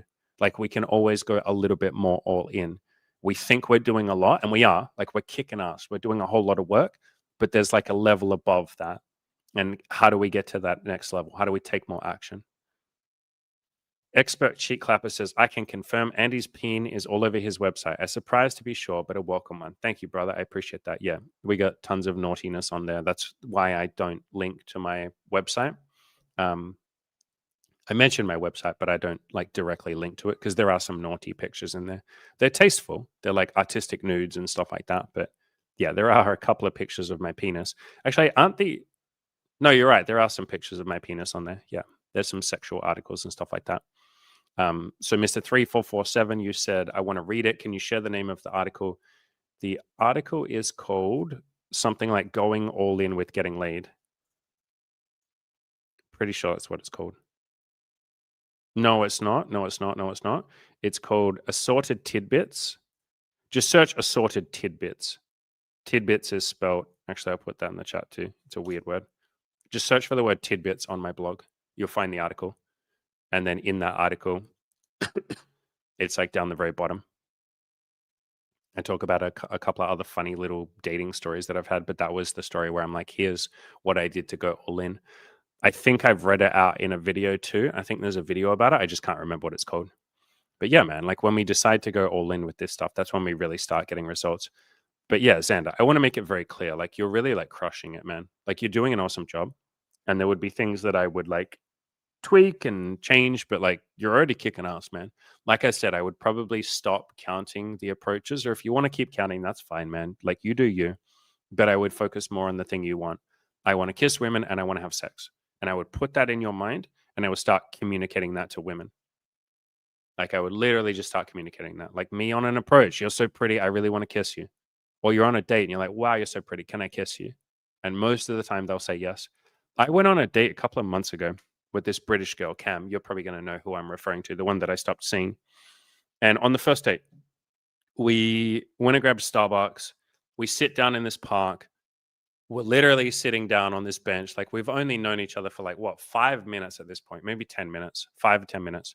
We sit down on this bench. I'm looking at her, and my fucking God, was she beautiful. She had like the most beautiful eyes, long hair. She was really pretty, cute little British voice. And I'm looking into her eyes, and she's kind of giggling, but she's holding eye contact with me. And I was like, you are so pretty. And then she's like, you're really pretty too. And I was just like, oh shit, like, be still, my heart. Like, holy fuck. And so she kind of blushes and looks away. And then she looks back at me, and I'm just like, still looking at her. And I'm like, can I kiss you? And she's just like, okay. And we kiss. We just have this kiss. And I was like, wow, I think that might be the quickest that I've ever kissed someone on a date. And she was like, yeah, me too. And I was like, that was really nice. And then we kind of just like cuddled and held hands and then had the date. Nisha, the girl that I saw for a few months, same thing. We went to Starbucks, we sat down, and as soon as we sat down on the grass, like we took our Starbucks to a park, we sat down on the grass, and just like fucking within like 1 minute, maybe 30 seconds, I was like, you are so pretty. Can I kiss you? And she was like, mm-hmm. And I was like, okay, come here. And she just like crawled over to me and she kissed me. There was another girl that I went on a date with, 22-year-old, a few months ago. And on the first date, we hung out for like, I don't know, 20 minutes. We're in a park, cuddling. And at some point I just said, like, do you like kissing? And she was like, I really do. And I was like, do you want to make out? We were just like in a park. I was like, do you want to make out? And she was like, okay. She was really nervous. And she was just like, okay. And we kissed, and it was a little bit awkward. She was like, I think, really nervous. And I even said that to her at one point. I was like, are you a bit nervous? And she's like, yeah. And I was like, okay, come here. And I gave her a big cuddle and told her she was doing a good job. And, you know, I'm really impressed by you. I like this date. I'm definitely into you. The kissing was great. But yeah, my point is like, if you start letting yourself want to be more sexual, you will just have sex way quicker. Like a lot of the women that you have gone on dates with, if you've been on a bunch of dates, but you haven't slept with them, like when I go on a date with a woman, there's like a 95% chance that we either have sex or at least make out, you know, fool around, make out. No guarantees, but it really is like 95% of the time. Cause I'm chill with sex. I'm honest about it. I'm just like, hey, you're cute. Like, I really want to make out with you. And if they're like, oh, maybe not now, I'm like, cool. Do you want to wait for a little bit? Do you not want to kiss at all? Like, how are you feeling? And they're like, well, I kind of want to, I normally don't kiss someone this quickly on a date. And I'm like, that's cool. Like, do you want to chill and just hang out? And she's like, okay, that would be nice. And like, I help them relax. And then maybe an hour later, I'm like, how do you feel? Like, do you want to kiss now? Do you want to not kiss? Like, do you feel pressure if I ask you to kiss a few times? Like, is this putting pressure on you? How you feeling? And she's like, maybe we could kiss a little bit. Like, I'm just saying what I want, man. And I'm guiding things towards kissing or sex. And so as you do that more, you will find that more of these dates you go on, you're just going to have more sex. And so you've done a really good job. It's just now about being more honest with what you want, which is kissing and sex and all of that. But you've done a good job, man. JW217, didn't you come to the live streams last year, man? Maybe I'm thinking of someone else. If so, hello. If no, then hello as well. Recently, I stayed in a hostel, and it was the first time in years a girl was interested. So cool, dude. We spent 1.5 days together at the beach, and then she distanced herself from me. Why does this happen? I don't know, man. You'd have to ask her. So one thing that will help is to stop trying to mind read and guess why someone might have done something. And a lot of dating coaches would try and answer this question for you. And they'd be like, well, I'm the guru and I know what happened here. It's because you didn't neg her enough, or it's because you didn't escalate. I don't fucking know, bro. I wasn't there. I can't know. And anything I would say would just be a guess. What I would gently say to you is like, we'll go through a little checklist. Did you make it clear that you liked her? Did you say, I like you? Or I am having fun with you? Or wow, you're so pretty? Or my God, I really feel like we have a nice connection. This is nice. Or hey, I'm so grateful for you spending these 1.5 days with me. This is amazing. Or you're actually really pretty. Can I kiss you? Or hey, I fucking want to take you to bed. Did you do any of that? And if you didn't, that's completely okay. But that could be one potential reason why she did. But other than that, man, like, I don't know. Maybe she's going through a breakup. Maybe she's going through trauma. Maybe you reminded her of her ex suddenly. Maybe she really likes you and she doesn't know if you liked her because you didn't tell her. And then she distanced herself to try and protect her heart. Like, I don't know. If you're still in contact with her, brother, you can send her a message and be like, hey, I felt like we had a beautiful 1.5, like, beautiful day and a half. And then it felt like you got a bit distant. Like, was everything okay? Did I do anything? Like, is there something I could do better for next time? Like, but yeah, I'm really grateful for you. I appreciated that first day and a half. So you'd have to ask her, man. But yeah, I will gently invite you to just be more honest with people about how you feel. And I know that can be scary and, fuck, I got to make a move. You don't even have to make a move, bro. Just be like, I'm having fun. And she'll be like, me too. And then you're like, well, that's nice. Can we keep hanging out? And she'll be like, I'd like that. There you go. Now she knows you like her. And then at some point, you can work up the courage to say, hey, you're really pretty. Can I kiss you? And you might be fucking scared to say that, and that's okay. But you just work up the courage to do that with practice. But yeah, man, like without being there, I can't really know. I'm not going to tell you that I know. I would invite you to ask her. And then next time, I would invite you to just like be more honest and upfront. Like, I find you pretty. You're so hot. Can I kiss you? Any of that. Stone cold Chad. That's very cold. Like, to be as cold as a stone, bro, that's very cold. How do you balance dropping ego with still knowing your value in dating? Man, that's a fucking deep question. I'll be honest. I feel like I'm almost too tired to answer this question right now. Because this is like, I want to go so deep on this topic. Can you please ask me this, like, maybe if you come to the start of tomorrow's live stream? I will still give you an answer right now, but I feel like this could be an entire topic in itself. I'm just really fucking drained already. Like, and I don't have it in me to go on a big rant. But what I would essentially answer is you just do your best, man. And it's not so much about like dropping your ego, but I know what you mean when you say that. Here's the answer. Here's the answer. Here's the answer. Gratitude. Gratitude.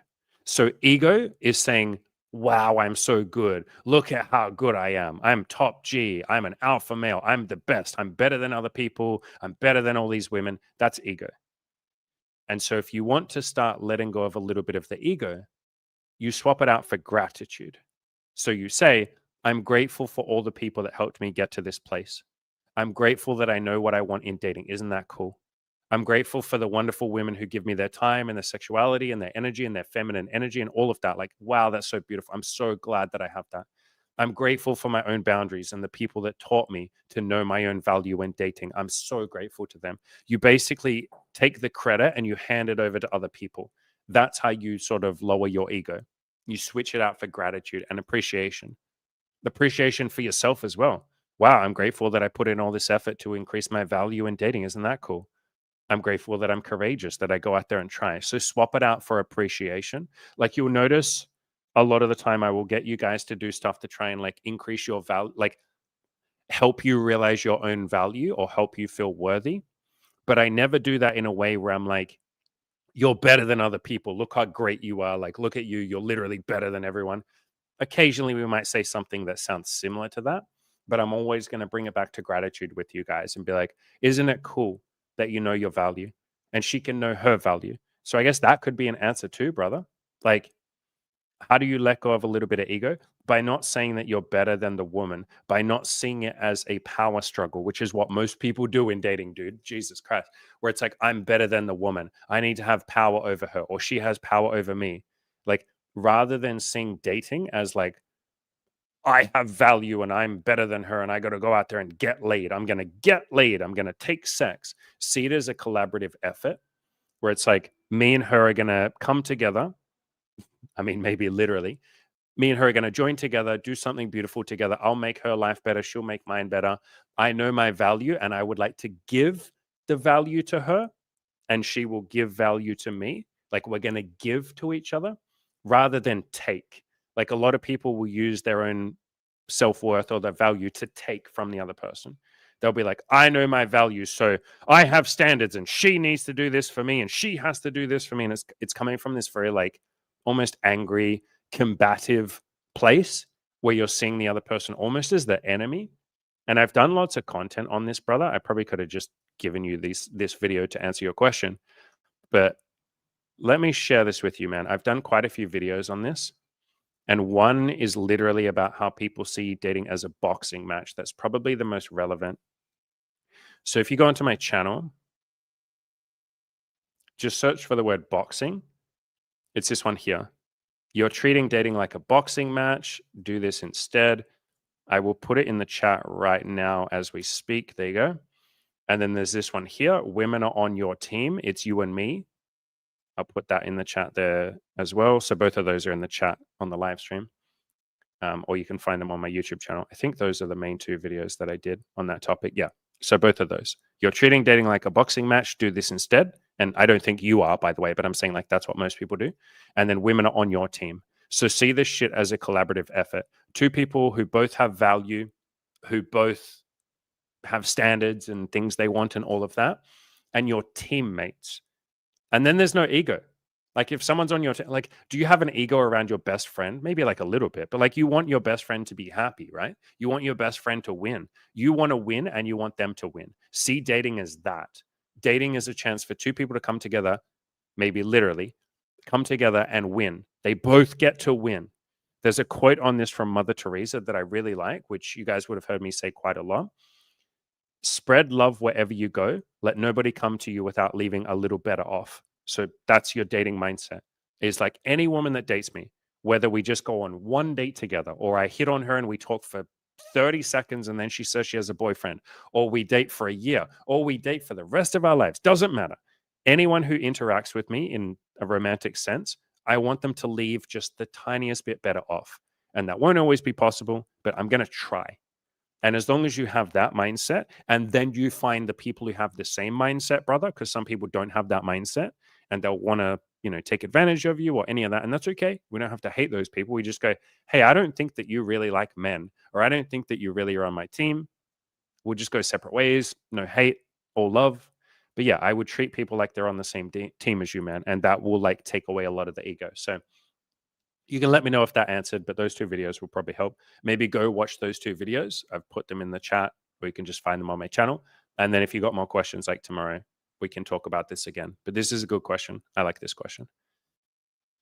Fast Xander, what is your email address? Andy@killyourinnerloser.com. I'm not going to put it in the chat because I don't know if I'll then get spammed. But yeah, Andy@killyourinnerloser.com. Is that most of the questions? I think so.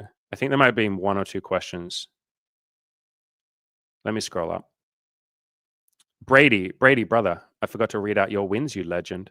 You live in a beautiful apartment in New York City with my girlfriend. That's cool as hell, man. She's my Madonna and my whore. Beautiful. Do you guys see what I mean? This is what I'm talking about.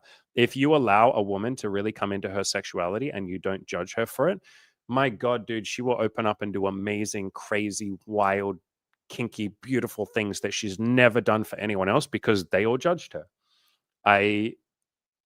Maybe I won't give some.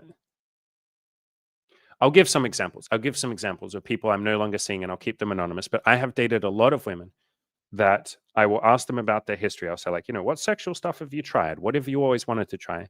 Like, what kinky stuff have you tried? What are your fantasies? And they'll be like, I've never really explored my fantasies. And I'll be like, really? Like, you never thought to like bring it up with a partner? And so many of them, guys, like maybe most of them, have a story where they're like, well, it's funny you say that. I dated this guy and we saw each other for like 5 years and we loved each other and we had a beautiful relationship. And one day I said to him, ha ha ha, I got really drunk and I said, ha ha ha, I would love to experiment with like ropes in the bedroom. Like, would you want to tie me up? Ha ha ha. And he immediately said, you're not one of those kind of girls, are you? And I was like, oh fuck, ha, no, I was just joking about the ropes. Ha ha ha, pretend I didn't say that. Or they'll say to a guy like, hey, can I call you daddy? Or like, fuck me harder, daddy. And he'll go like, daddy? That's disgusting. Like, you're not one of those girls, are you? You're not one of those sluts, are you? And she's like, ah, ha, ha, that was just a joke. Pretend I didn't say that. And then they shut down their sexuality and they go, all right, it's definitely not safe to let this out of the bag. I should never tell any guy that I like sex. I should just pretend to be this precious little flower who hates sex. And that's why so many women walk around not being sexual or giving shit tests or holding back or any of that. And guys go, why is it so hard to get laid? Why is it so hard to get a woman to be sexual? Because fucking 10 other guys judge the shit out of her, and the media and 50,000 of her female friends, and like her parents told her to dress less slutty when she was a teenager. And she went, oh shit, my sexuality is bad. Guys can be sexual and that's normal. But if I'm sexual, that's bad. And so she learned to repress that shit. And so if you can be the guy who's like, woman, you can be as filthy, kinky, nasty, sexual with me as you want to be, and I won't judge you for it. Or if I do judge you, we'll talk about it. Because sometimes you guys will have judgments and that just makes you human. But you just talk to her about it. You're like, hey, there's a little part of me that's judging you a bit for what you just told me. Would you mind if we talk through that? And she'll be like, wow, he's safe enough. I can open up. And if he judges me, he'll tell me. And then we talk through it. We resolve it. We fix it. Wow, I'm going to tell him everything. And you guys will find that if you can be that safe space for a woman to open up about her sexuality and her kinks, my God, she will tell you the most crazy, wild, beautiful shit ever. And your sex life will be like a million times better. And then afterwards, when you guys leave the house, she can be a beautiful lady in the streets and then an absolute demon in the street, in the sheets. A lady in the streets, a demon in the sheets. And that requires non-judgmentalism. And if you guys judge a girl, that's fine. That's fine. It's okay. It's normal. But just slowly work on being a little more open-minded. Like, this shit took me like a good 2 years to become, maybe more than that. God, it took me a while. And I didn't have any resources or anything. Like, you guys have me. I'm going to constantly teach you guys how to be more open-minded and let women open up sexually and all of that. I was kind of freaking figuring it out on my own. And it took me a couple of years. You guys can do it quicker, but it's okay if it takes you a little while. So Brady says, she's my Madonna and my whore. I love her to death, and I see a future of immense happiness where we push each other in growth. Amazing. Dude, I don't know if you guys are doing this, but do like a weekly check-in if you want to, a weekly check-in with each other where you say, like, what goals am I working on? What goals are you working on? How did my last week go? How did your last week go? What are we happy with in the relationship? And what's some things that we can improve? Like, what do we want to focus on over the next week to make our relationship 0.1% better? Like, basically keep each other accountable to make both of your individual lives and your relationship everything that it possibly can be. Like, that is the thing that makes the biggest freaking difference. So beautiful work, man. You got tons of goals in your dog walking business. Dude, that's such a cool job. And your comedy, hell yeah. Next year is going to be dope. Yeah, it is, man. Hell yeah. Can't wait for you, dude. I'm excited for you and her, dude. So cool. Thanks for sharing that. Amazing.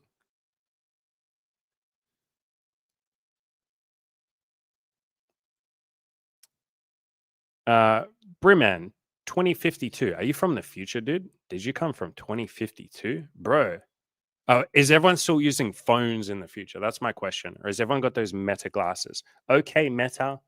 No, Meta. Okay, Meta. Hello. Okay, there we go. It's working now. Okay, Meta. Text my girlfriend. No, not my mother. Text my girlfriend. What's the future like, brother? You said asking a girl to kiss and stuff. Is that not too romantic for someone with the goal of having a dating rotation of multiple women? Asking to kiss is not romantic, brother.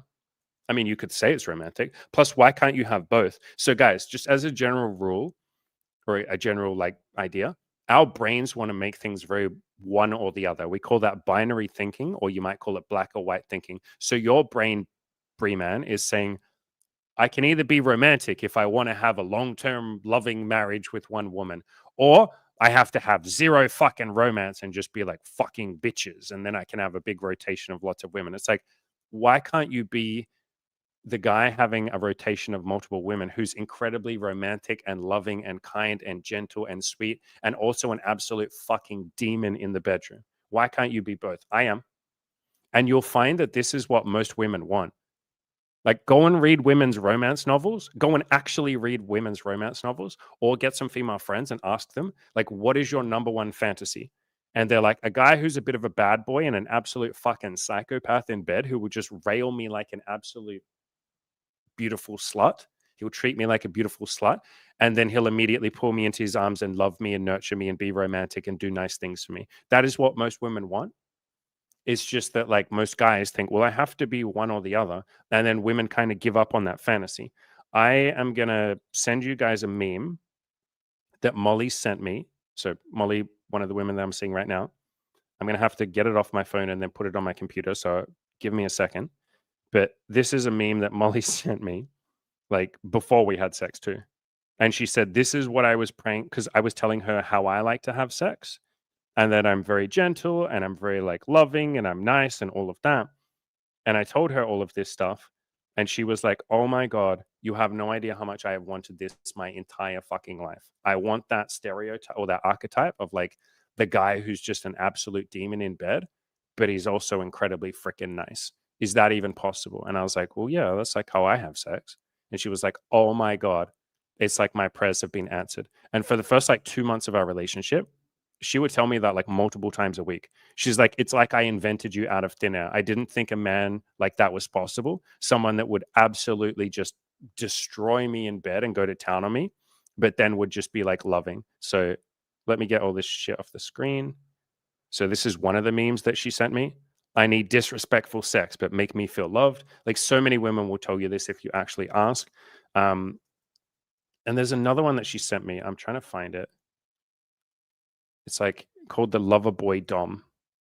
Yeah, here you go. I found it. I found it. I found it. I found it. Okay, perfect. Let me put it on the screen for you guys. This was the other one that she sent me. No, not that.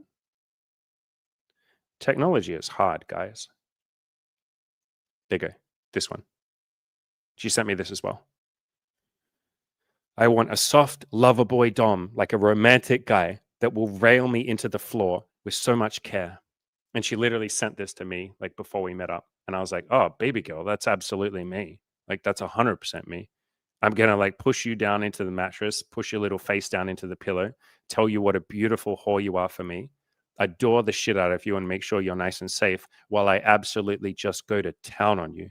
And then afterwards, I'm going to stroke the hair, the sweaty hair, like pull it away from your eyes, push your hair out of your eyes and just say, you are such a beautiful angel while I come on your face.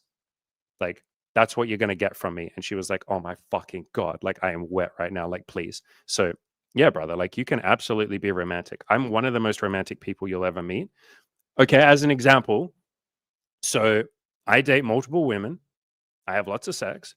When I first met Molly, like when we first met for the date, so I'd already hit on her, we texted for a bit, and then we were meeting up, right? We meet up in person. She's walking towards me. She has a big smile on her face. I say to her, close your eyes. I have a surprise for you. And she closes her eyes and she's like, oh God, what is it? And I lean forward and I kiss her. And she opens her eyes and she's like, oh my God, another one. And so I kiss her again. And she told me that was like one of the most romantic things ever. So you can be romantic, brother. Be romantic as you want. Like buy girls flowers and stuff. Like if you have a rotation of multiple women, why wouldn't you want to treat them kindly? They'd be way more likely to stick around. They'll be nice to you. You guys will build something great together. Like you can be romantic as hell, man. Like when did romance get a bad rap? And again, it's just because our brains think in binary.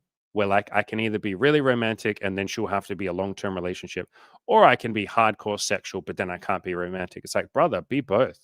I'm like incredibly fucking romantic and nice, dude. Like, why wouldn't you be? I think we will start wrapping up, guys. I'm getting a little tired. Your boy's getting exhausted. I will blast through a bunch of your questions here and like answer them all. Stone Cold Chad, what's your go-to first date idea when alcohol's off the table? Starbucks, dude. Starbucks sitting in a park during the day. That's what I do for like most of my dates anyway. I've done dinner dates before. You can. They feel like job interviews. Yeah, 100% because you're sitting across from the other person. So if you're going to do dinner, get them to sit next to you, like if possible, or get takeaway. So I've done this before. I've done dinner dates, but we get takeaway, like we get it to go, and then we take it and we go sit in the park and we sit on a bench and we just sit there next to each other. So that helps. But yeah, I often just go to Starbucks and we take the coffee to go and we go sit in a park.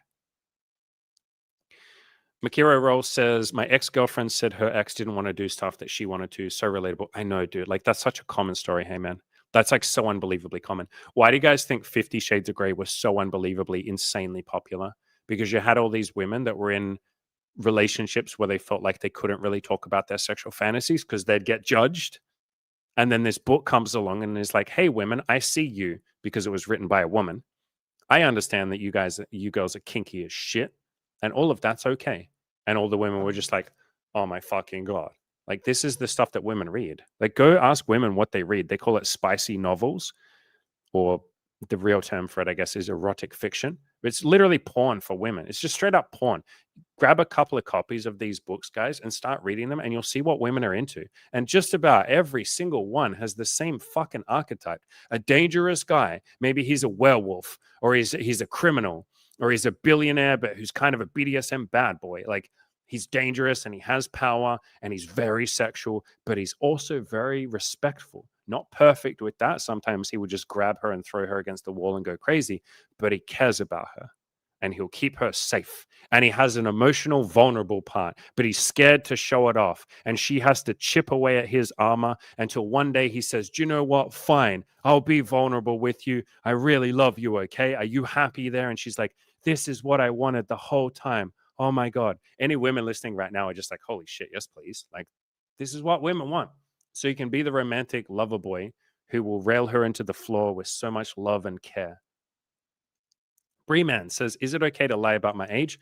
It's your life, my brother. You can do whatever you want, but I would generally encourage you not to lie, because the more you speak truth, the less you have to hide. I found she was 18. I told her I was 32. She said she didn't want to pursue it for that reason. That was a bit traumatic, honestly. It's traumatic because of the story that you believed. And I'm a little bit tired, man. I feel a bit bad saying this. So I don't have a lot of time to like, I don't have the energy right now to sit there and like really empathize with this. I would like to give you a lot better of an answer than what I'm about to. So if you come to the stream tomorrow, if you're one of the early people in there, we start these streams like an hour and a half ago. If you come and you're one of the first people, bro, I will take like 30 minutes to just sit with you and listen to how you're feeling and your trauma and everything you're feeling, because everything you're feeling is normal. Right now, I'm a little bit tired, so I'm kind of going to give you a bit of a half-assed answer, brother. So don't hold it against me. But there are 2 videos on my channel which I really recommend that you watch.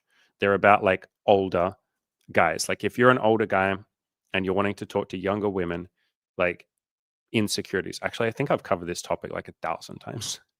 Just search on my YouTube channel for the word older. Like this one, insecurity as an older guy.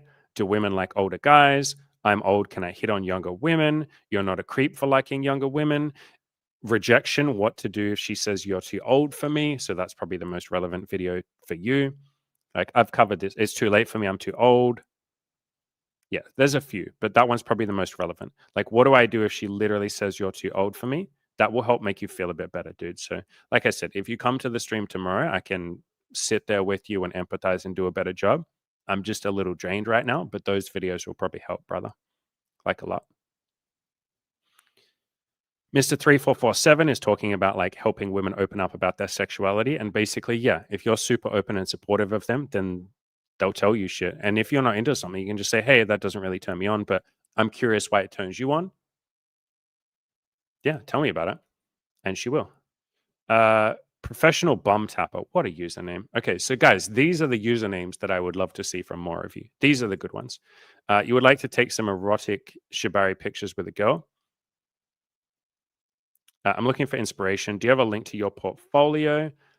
Yeah, but I sure as fuck cannot share it on YouTube. So you cannot link to nude stuff on YouTube. So I'll just say no for now. I guess you're welcome to email me. You can always email me, dude. Like, that should be safe. If you email me, I can send you a link to it. Like, that's fine. So my email is andy@killyourinnerloser.com. I did also do a video on how to do nude photos with women, but I took that video down because it had Emmy in it, and she asked me to take down a couple of the like more sexual style videos. But yeah, if you email me, I can give you a link to the portfolio. Actually, that should be fine. Brady says, I love your homework assignment of checking in weekly. Beautiful, dude. Like, great. This live stream is the first I'm hearing of your breakup with Emmy. If you want to talk about it, can I ask about the relationship ending? Hell yeah, of course you can. Just like not today. I'm really fucking tired. So come tomorrow and ask. I did a video on it. like the day after we broke up, actually. It was a very like vulnerable, raw video. I talked about gratitude. I basically just listed out like 50 things about the relationship and about her that I was super grateful for. It was really nice. I felt like I got to be with all of you. And so many people wrote comment. Like I literally said, I know you guys have seen me and Emmy together for the last like 6 years. Like she was there before I even started having a blog or a YouTube channel or anything. She helped me build all of this. And so I said, I know a lot of you have been there from the beginning. If any of you have any feelings about this, if you're sad, I want to be here for you guys. Like, yeah, I'm the one going through the breakup, but like I can be here for all of you. Bro, there were like 30 or 40 comments that people posted just talking about their sadness and their feelings. And I gave them some love and they gave me some love. It was really nice. I had a bunch of people email me. I had a bunch of people reach out to me, like other YouTubers and shit, like sent me DMs and they were just like, bro, are you okay? Can I do anything? Everyone was so fucking nice, man. So yeah, that was about, I know, like 9 months ago. Can't have been that long. 9 months? I can't remember, dude. It's been a while. It's been like 6 to 9 months. I think like 9 months. So yeah, I will have like ask me any fucking questions, dude. Just like ask me tomorrow because we're starting to wrap up a little bit now.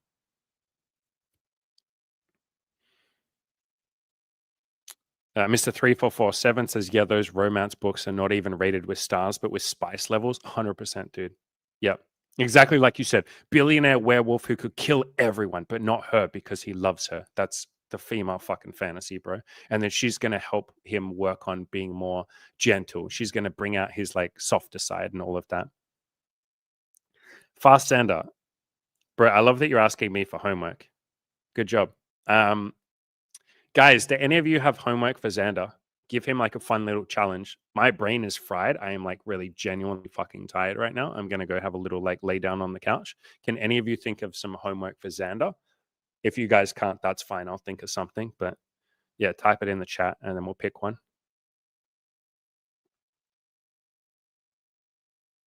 Sick kick. Yeah. I know exactly what this stands for. You said, no, no, no. I've seen what women read. A werewolf chasing a girl through a forest, and it goes, IICYIFY. How do I absolutely just immediately know what that stands for? It stands for if I catch you, I fuck you. Yeah. That's like, so there's a thing in kink or in sex, I guess, called primal play. And one of my clients, this is years ago, we were helping him figure out his kinks with a woman.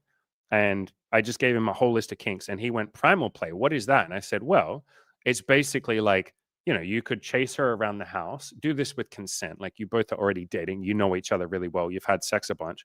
You chase her around the house, and if you catch her, you get to fuck her.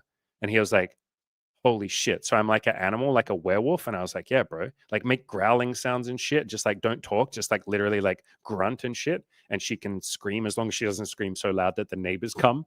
And they're like, what's going on? A werewolf is fucking me. Like, but they had some fun with that. And they definitely had a good spicy time with that.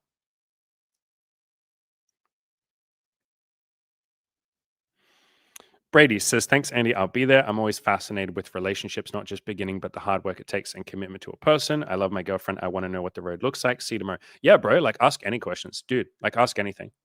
Like, maybe as a short answer, we ended really amicably. We separated because, I'm non monogamous.